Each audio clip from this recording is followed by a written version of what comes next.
Hello folks and welcome to Paddock Pass, your post-qualifying edition for the 2019 German Grand Prix. Now, the weekend started in incredibly high temperatures, 38, 39 degrees for both Thursday and Friday, but on arriving at the track this morning, much cooler temperatures, around 21 to 23 degrees, light rain, completely different to what we'd seen throughout the rest of the weekend. But as you can see now, the temperature started to increase throughout the day, putting us nowhere near where we were at yesterday, but a little bit closer. So what we saw in FP3 didn't necessarily play out in qualifying itself, as we're about to see.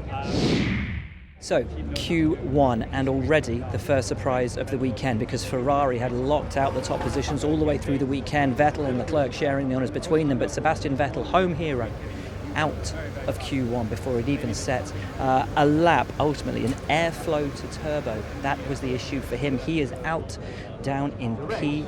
P19 and P18, the two Williams drivers, Robert Kubica in 19th, George Russell in 18th. Now they've got an upgraded package on the car. Kubica said yesterday it's a very, very fragile package. He'd broken parts of it, and the same thing happened to George Russell when he got the upgraded package on his car for the first time this morning. Went out in FP3, broke the floor straight away. So for Russell, a very unbalanced car between an old floor and the new upgraded parts on the top of the car. Kubica is saying that any of the gains that he's got from the car is basically being sort of eradicated by the fact he's having to drive it so gingerly and off the curbs. So it's really not showing its full potential at the moment. P17, Alex Albon caught up behind Lando Norris, who was on a push lap but was having issues of his own. We're going to speak to Lando Norris right now. P16 in the McLaren.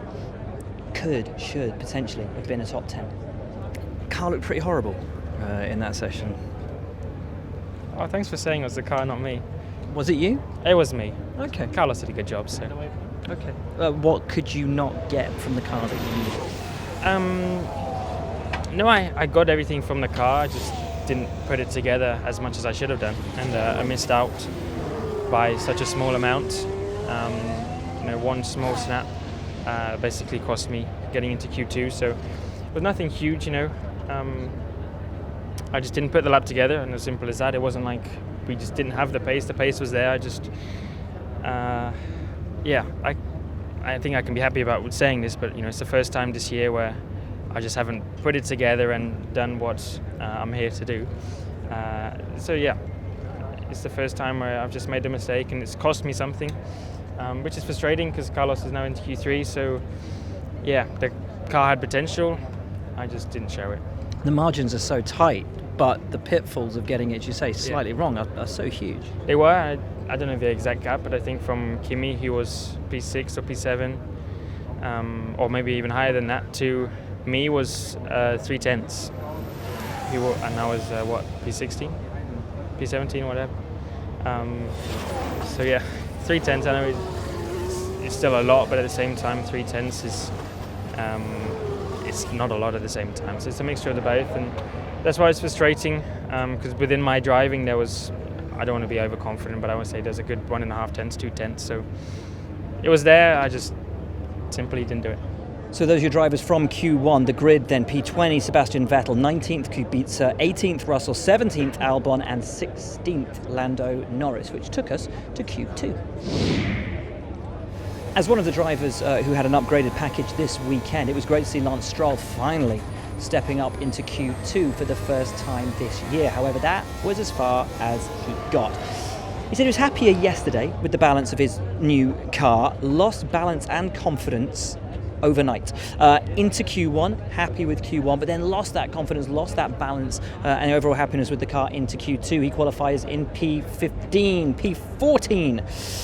Danny Kvyat, not much else he said he could have done. The rest of the pack is just that little bit too far ahead, and that pack, I mean, it was incredible. Q2, the tightness between all of the drivers, it was hundredths of a second that separated the drivers that stayed in to go to Q3 and the drivers that dropped out in Q2. Amongst them, Antonio Giovinazzi, Kevin Magnussen, and Daniel Ricciardo. Giovinazzi, P11, said in France he made it to Q3 by hundredths of a second. Here he made it, or was bumped out of Q3, stayed in Q2 by hundredths of a second.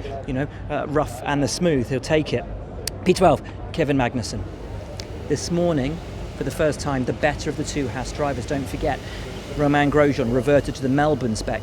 Kevin Magnussen has the brand new spec car. In the cooler conditions, K-Mag was looking great. In the warmer conditions, as the track started to come alive again, he fell off. Grosjean back to the fore. He wants cooler conditions or rain tomorrow. We're going to talk now to Daniel Ricciardo, P13 in the Renault. Unhappy or not?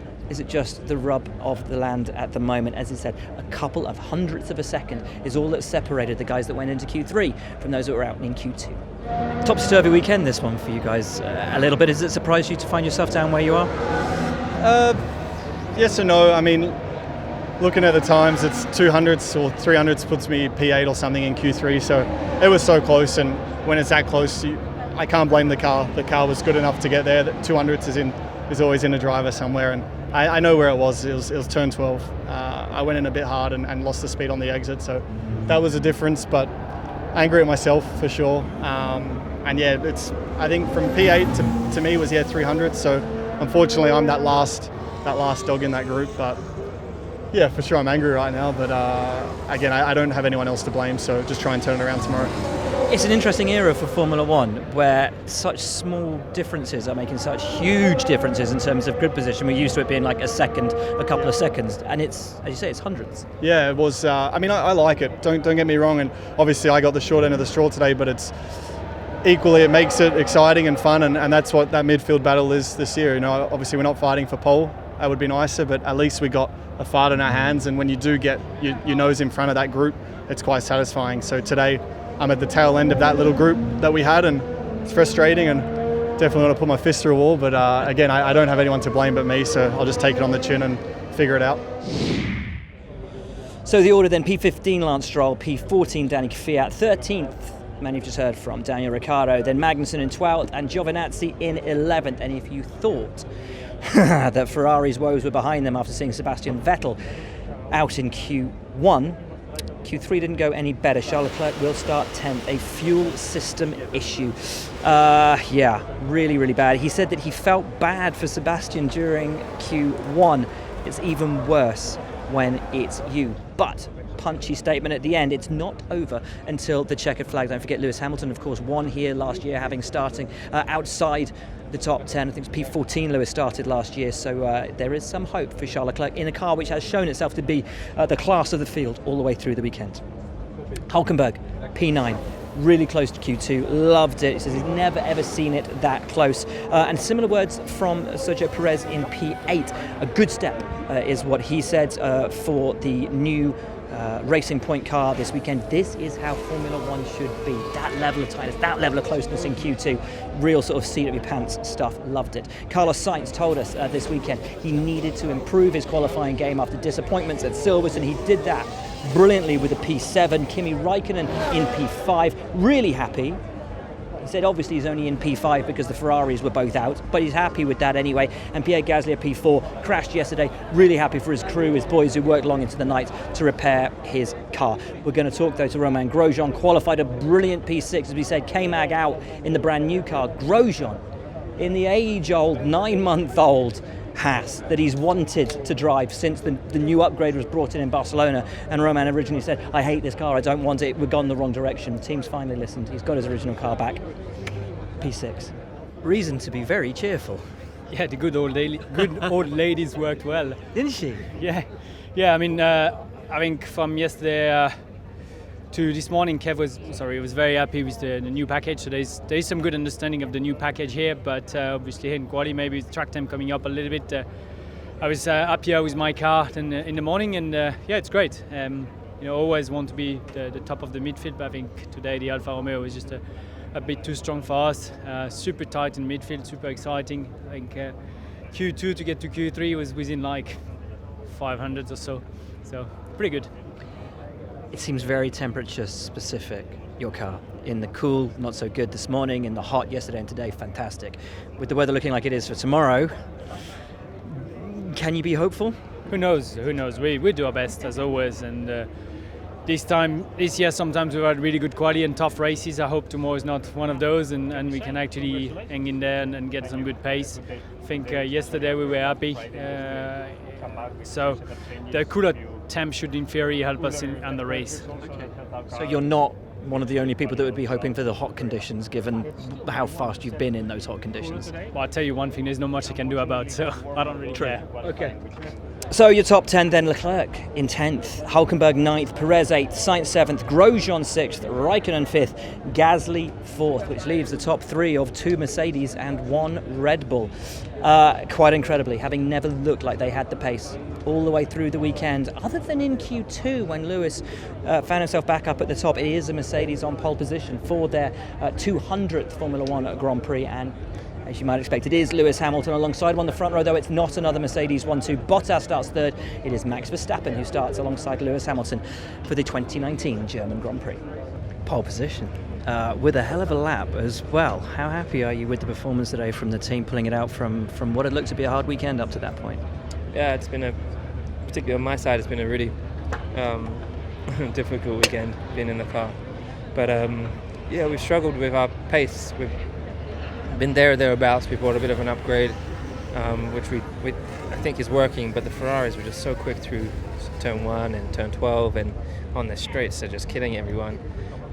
So I think it was going to be close. I don't know how close.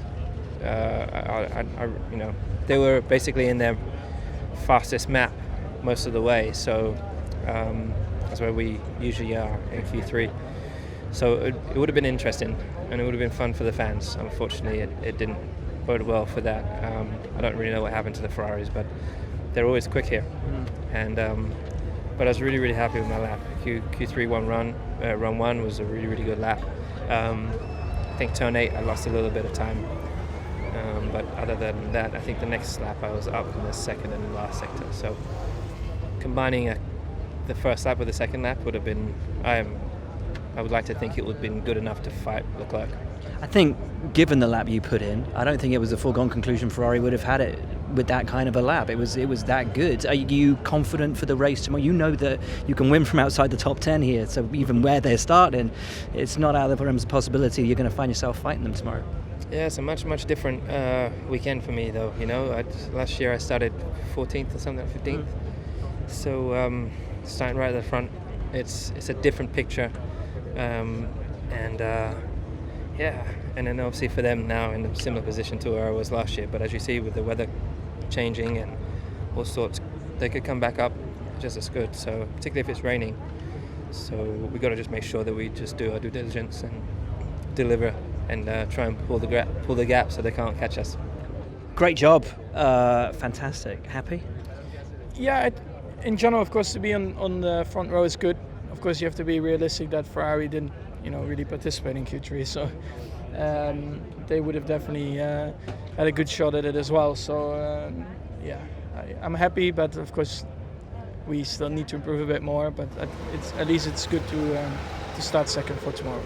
As you've just said, you need to be there when it counts. There was a moment, though, that it looked a bit worrying for you as well. Yeah, it was a shame. I tried a different mode to start the lap, and I crossed the line and to start my lap, and somehow it didn't work. So I had to box, change it, and then tried a different mode again, and it was fine. As you have said, the pace perhaps isn't there to fight for the win ordinarily, but if the rain comes, are you hoping for the rain? Yeah, we are on a different strategy, of course, and yeah, I still think even with the other tyres we can take the fight to them. Rain hopefully will come at one point in the race. I think it just makes it all a bit more interesting, and then anything can happen. But even without, you think you've got a shot? I think we do against Mercedes. I think if Ferrari would have been first, they are a little bit harder to beat, also with their top speed. But yeah, we'll see how it goes tomorrow. So close to the front row of the grid, given the performance that the team had shown throughout the weekend, though, is this a positive day? Yeah, could have been a lot more difficult, I think. For sure, Ferrari and they had issues, so that made it a bit easier for us, because I think they would have been very quick and most likely on pole with the pace they've had this weekend. From my side, it was quite tricky, struggling a lot with the braking, finding the confidence and the ideal braking points. Just didn't find the consistency at all. Another lap would be locking the fronts, and another lap the car would stop very, very nicely. So need to have a look why, but anyway, it's tomorrow that counts. And tomorrow could be a step into the unknown for everybody. Yeah, I actually hope so. It would be nice to have a bit of rain. We haven't raced in the rain for a while, so it always makes it good fun, and I'm sure fun to watch as well.